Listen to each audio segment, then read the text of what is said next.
हर हर महादेव। श्री शिव महापुराण रुद्र संहिता तृतीय पार्वती खंड अध्याय 44। देवी मैना का विलाप, भगवान के साथ कन्या का विवाह नहीं करने का हठ, देवताओं तथा श्री विष्णु का उन्हें समझाना तथा उनका सुंदर रूप धारण करने पर ही भगवान शिव को कन्या देने का विचार प्रकट करना। श्री ब्रह्मा जी कहते हैं कि हे नारद, जब हिमाचल प्रिया सती मैना को चेत हुआ तब वे अत्यंत क्षुब्ध होकर विलाप एवं तिरस्कार करने लगी। पहले तो उन्होंने अपने पुत्रों की निंदा की, इसके बाद वे तुम्हें और अपनी पुत्री को दुर्वचन सुनाने लगी। देवी मैना बोली कि हे मुने, पहले तो तुमने यह कहा कि शिवा शिव का आवरण करेंगी, पीछे मेरे पति हिमवान का कर्तव्य बताकर उन्हें आराधना पूजा में लगाया, परंतु इसका यथार्थ फल क्या देखा गया। विपरीत एवं अनर्थकारी दुर्बुद्धि देवर्षि, तुमने मुझ अधम नारी को सब तरह से ठग लिया। फिर मेरी बेटी ने ऐसा तप किया जो मुनियों के लिए भी दुष्कर है। उसकी उस तपस्या का यह फल मिला जो देखने वालों को भी दुख में डालता है। हाय, मैं क्या करूं, कहां जाऊं, कौन मेरे दुख को दूर करेगा। मेरा कुल आदि नष्ट हो गया, मेरे जीवन का भी नाश हो गया। कहां गए वे दिव्य ऋषि, पाऊं तो मैं उनकी दाढ़ी मूछ नोच लूं। वशिष्ठ की वह तपस्विनी पत्नी भी बड़ी धूर्ता है, वह स्वयं इस विवाह के लिए अगुआ बनकर आई थी। न जाने किन किन के अपराध से इस समय मेरा सब कुछ लुट गया। ऐसा कहकर मैना अपनी पुत्री शिवा की ओर देखकर उन्हें कटु वचन सुनाने लगी। अरे दुष्ट लड़की, तूने यह कौन सा कर्म किया जो मेरे लिए दुखदायक सिद्ध हुआ। तुझ दुष्टा ने स्वयं ही सोना देकर कांच खरीदा है, चंदन छोड़कर अपने अंगों में कीचड़ का ढेर पोत लिया। हाय हाय, हंस को उड़ाकर तूने पिंजरे में कौवा पाल लिया, गंगा जल को दूर फेंककर कुएं का जल पिया, प्रकाश पाने की इच्छा से सूर्य को छोड़कर यत्न पूर्वक जुगनू को पकड़ा, चावल छोड़कर भूसी खा ली, घी फेंककर मोम के तेल का आदर पूर्वक भोग लगाया, सिंह का आश्रय छोड़कर सियार का सेवन किया, ब्रह्म विद्या छोड़कर कुत्संगित गाथा का श्रवण किया। बेटी, तूने घर में रखी हुई यश की मंगलमय विभूति को दूर हटाकर चिता की अमंगलमय राख अपने पल्ले बांध ली, क्योंकि समस्त श्रेष्ठ देवताओं और विष्णुवादी परमेश्वरों को छोड़कर अपनी कुबुद्धि के कारण शिव को पाने के लिए ऐसा तप किया। तुझको, तेरी बुद्धि को, तेरे रूप को और तेरे चरित्र को भी बारंबार धिक्कार है। तुझे तपस्या का उपदेश देने वाले नारद को तथा तेरी सहायता करने वाली दोनों सखियों को भी धिक्कार है। पुत्री, हम दोनों माता पिता को धिक्कार है जिन्होंने तुझे जन्म दिया। नारद, तुम्हारी बुद्धि को भी धिक्कार है। सुबुद्धि देने वाले उन सप्त ऋषियों को भी धिक्कार है। तुम्हारे कुल को धिक्कार है, तुम्हारी क्रिया दक्षता को भी धिक्कार है। तुमने जो कुछ किया उस सब को धिक्कार है। तुमने तो मेरा घर ही जला दिया, यह तो मेरा मरण ही है। ये पर्वतों के राजा आज मेरे निकट ने आए। सप्तऋषि लोग स्वयं मुझे अपना मुंह न दिखाएं, इन सब ने मिलकर क्या साधा, मेरे कुल का नाश करा दिया। हाय, मैं बांझ क्यों नहीं हो गई, मेरा गर्भ क्यों नहीं गल गया, मैं अथवा मेरी पुत्री ही क्यों नहीं मर गई। राक्षस आदि ने भी आकाश में ला जाकर इसे क्यों नहीं खा डाला। पार्वती, आज मैं तेरा सिर काट डालूंगी, परंतु ये शरीर के टुकड़े लेकर क्या करूंगी।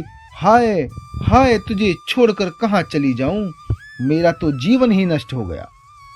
श्री ब्रह्मा जी कहते हैं कि हे नारद, यह वचन कहकर मैना मूर्छित हो पृथ्वी पर गिर पड़ी। शोक रोष आदि से व्याकुल होने के कारण वे पति के समीप नहीं गईं। हे देवर्षि, उस समय सब देवता क्रमशः उनके निकट गए। सबसे पहले मैं पहुंचा। हे मुनि श्रेष्ठ, मुझे देखकर तुम स्वयं मैना से बोले। नारद ने कहा कि हे पतिव्रते, तुम्हें पता नहीं है, वास्तव में भगवान शिव का रूप बड़ा सुंदर है। उन्होंने लीला से ऐसा रूप धारण कर लिया है, यह उनका यथार्थ रूप नहीं है। इसलिए तुम क्रोध छोड़कर स्वस्थ हो जाओ, हठ छोड़कर विवाह का कार्य करो और अपनी सेवा का हाथ शिव के हाथों में दे दो। तुम्हारी यह बात सुनकर मैना तुमसे बोली, उठो, यहां से दूर चले जाओ। तुम दुष्टों को और अधर्मों को शिरोमणि हो। मैना के ऐसा कहने पर मेरे साथ इंद्र आदि सब देवता एवं दिक्पाल क्रम से आकर ये इस प्रकार से बोले। पितरों की कन्या मैंने, तुम हमारे वचनों को प्रसन्नता पूर्वक सुनो।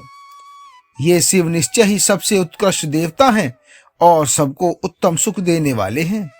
आपकी पुत्री के अत्यंत दुस्सह तप को देखकर इन भक्त वत्सल प्रभु ने कृपा पूर्वक उन्हें दर्शन और श्रेष्ठ वर दिया था।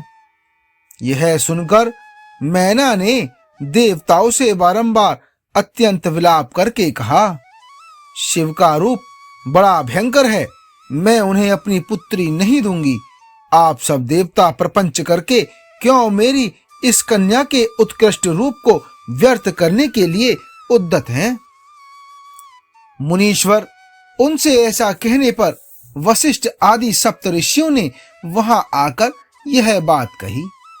पितरों की कन्या तथा गिरिराज की रानी मैंने, हम लोग तुम्हारा कार्य सिद्ध करने के लिए आए हैं। जो कार्य सर्वथा उचित और उपयोगी है, उसे तुम्हारे हठ के कारण हम विपरीत कैसे मान लें? भगवान शंकर का दर्शन सबसे बड़ा लाभ है। वे दान पात्र होकर स्वयं तुम्हारे घर पधारे हैं। उनके ऐसा कहने पर भी ज्ञान दुर्बला मैना ने उनकी बात मिथ्या कर दी और रुष्ट होकर उनसे कहा, मैं शस्त्र आदि से अपनी बेटी के टुकड़े टुकड़े कर डालूंगी, परंतु उसे शंकर के हाथ में नहीं दूंगी। तुम सब लोग दूर हट जाओ, किसी को मेरे पास नहीं आना चाहिए। ऐसा कह अत्यंत व्यहल हो विलाप करके मैना चुप हो गई। हे मुने, वहां उनके इस वर्ताव से हाहाकार मच गया। तब हिमालय अत्यंत व्याकुल हो वहां आए और मैना को समझाने के लिए प्रेम पूर्वक तत्व दर्शाते हुए बोले। हिमालय ने कहा, हे प्रिय मैंने, मेरी बात सुनो। तुम इतनी व्याकुल क्यों हो गई? देखो तो कौन कौन से महात्मा तुम्हारे घर पधारे हैं। तुम इनकी निंदा क्यों करती हो? भगवान शंकर को तुम भी जानती हो, किंतु नाना नाम रूप वाले शंभु के विकट रूप को देखकर घबरा गई हो।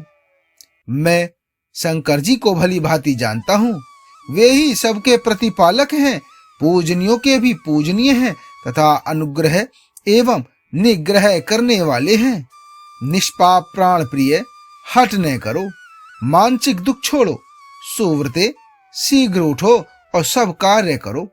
पहली बार विकट रूपधारी शंभु ने मेरे द्वार पर आकर जो नाना प्रकार की लीलाएं की थी, मैं उनका आज तुम्हें स्मरण दिला रहा हूं। उनके उस परम महात्म्य को देख और समझकर उस समय मैंने और तुमने उन्हें कन्या देना स्वीकार किया था। हे प्रिय, अपनी उस बात को प्रमाण मानकर सार्थक करो।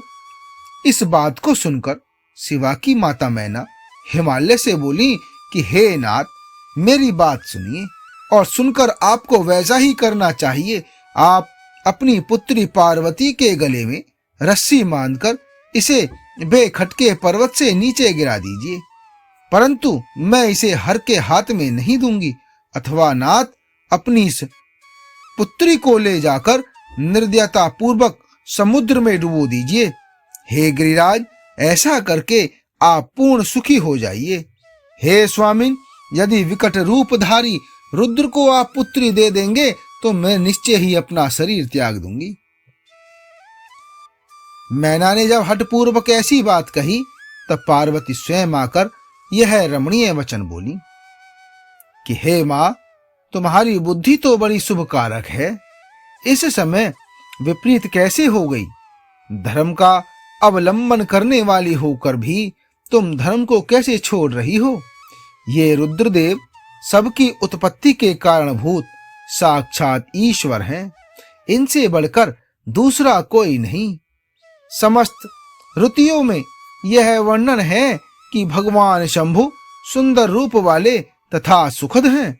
कल्याणकारी महेश्वर समस्त देवताओं के स्वामी तथा स्वयं प्रकाश हैं। इनके नाम और रूप अनेक हैं। हे माता, श्री विष्णु और श्री ब्रह्मा आदि भी इनकी सेवा करते हैं। ये सबके अधिष्ठान हैं, कर्ता, हर्ता और स्वामी हैं। विकारों की इन तक पहुंच नहीं है। ये तीनों देवताओं के स्वामी अविनाशी एवं सनातन हैं। इनके लिए ही सब देवता किंकर होकर तुम्हारे द्वार पर पधारे हैं और उत्सव मना रहे हैं। इससे बढ़कर सुख की बात और क्या हो सकती है? यत्न पूर्वक उठो और जीवन सफल करो। मुझे शिव के हाथ में सौंप दो और अपने गृहस्थाश्रम को सार्थक करो। हे मां, मुझे परमेश्वर शंकर की सेवा में दे दो। मैं स्वयं तुमसे यह बात कहती हूं। तुम मेरी इतनी सी ही विनती मान लो। यदि तुम इनके हाथ में मुझे नहीं दोगी तो मैं दूसरे किसी वर का वर्ण नहीं करूंगी, क्योंकि जो सिंह का भाग है उसे दूसरों को ठगने वाला सियार कैसे पा सकता है? हे मां, मैंने मन, वाणी और क्रिया द्वारा स्वयं हर का वर्ण किया है। हर का ही वर्ण किया है। अब तुम्हारी जैसी इच्छा हो वह करो। श्री ब्रह्मा जी कहते हैं कि हे नारद, पार्वती की यह बात सुनकर शैलेश्वर प्रिया मैना बहुत ही उत्तेजित हो गईं और पार्वती को डांटती हुई दुर्वचन कहकर रोने तथा विलाप करने लगी। स्वयं मैंने तथा सनकादि सिद्धों ने भी मैना को बहुत समझाया, परंतु वे किसी की बात न मानकर सबको डांटती रहीं। इसी बीच में उनके सुदृढ़ एवं महान हठ की बात सुनकर शिव प्रिय भगवान विष्णु भी शीघ्र वहां पहुंचे और इस प्रकार से बोले। श्री विष्णु ने कहा कि हे देवी, तुम पितरों की मानसी पुत्री एवं उन्हें बहुत ही प्यारी हो, साथ ही गिरिराज हिमालय की गुणवती पत्नी हो। इस प्रकार तुम्हारा संबंध साक्षात ब्रह्मा जी के उत्तम कुल से है। संसार में तुम्हारे सहायक भी ऐसे ही हैं। तुम धन्य हो। मैं तुमसे क्या कहूं? तुम तो धर्म की आधारभूता हो, फिर धर्म का त्याग कैसे करती हो? तुम ही अच्छी प्रकार से सोचो तो सही। संपूर्ण देवता, ऋषि, ब्रह्मा जी और स्वयं मैं सभी लोग विपरीत बात ही क्यों कहेंगे? तुम शिव को नहीं जानती। वे निर्गुण भी हैं और सगुण भी हैं, कुरूप भी हैं और सुरूप भी, सबके सेव्य तथा सतपुरुषों के आश्रय हैं। उन्होंने मूल प्रकृति रूपा देवी ईश्वरी का निर्माण किया और उसके बगल में पुरुषोत्तम का निर्माण करके बिठाया। उन्हीं दोनों से सगुण रूप में मेरी तथा ब्रह्मा की उत्पत्ति हुई। फिर लोकों का हित करने के लिए वे स्वयं भी रुद्र रूप से प्रकट हुए। वेद, देवता तथा स्थावर जंगम रूप से जो कुछ दिखाई देता है वह सारा जगत भी भगवान शंकर से ही है। उनके रूप का ठीक ठीक वर्णन अब तक कौन कर सका है? कौन उनके रूप को जानता है? मैंने और ब्रह्मा जी ने भी जिनका अंत नहीं पाया, उनका पार दूसरा कौन पा सकता है? ब्रह्मा से लेकर कीट पर्यंत जो कुछ जगत दिखाई देता है वह सब शिव का ही रूप है। ऐसा जानो, इस विषय में कोई अन्यथा विचार नहीं करना चाहिए। वे ही अपनी लीला से ऐसे रूप में अवतीर्ण हुए हैं और शिवा के तप के प्रभाव से तुम्हारे द्वार पर आए हैं। हिमाचल की पत्नी, तुम दुख छोड़ो और शिव का भजन करो। इससे तुम्हें महान आनंद प्राप्त होगा। और तुम्हारा सारा क्लेश मिट जाएगा। श्री ब्रह्मा जी कहते हैं कि हे नारद, श्री विष्णु के द्वारा इस प्रकार समझाए जाने पर मैना का मन कुछ कोमल हुआ, परंतु शिव को कन्या न देने का हठ उन्होंने तब भी नहीं छोड़ा। शिव की माया से मोहित होने के कारण ही उन्होंने ऐसा दुराग्रह किया था। उस समय मैना ने शिव के महतत्व को स्वीकार कर लिया। कुछ ज्ञान हो जाने पर उन्होंने श्री हरि से कहा, यदि भगवान शिव सुंदर शरीर धारण कर ले तब मैं उन्हें अपनी पुत्री दे सकती हूँ, अन्यथा कोटि उपाय करने पर भी नहीं दूंगी। यह बात मैं सच्चाई और दृढ़ता के साथ कह रही हूँ। ऐसा कहकर दृढ़ता पूर्वक उत्तम व्रत का पालन करने वाली मैना भगवान शिव की इच्छा से प्रेरित हो चुप हो गई। धन्य है शिव की माया जो सबको मोह में डाल देती है। आगे का अध्याय 45। हर हर महादेव।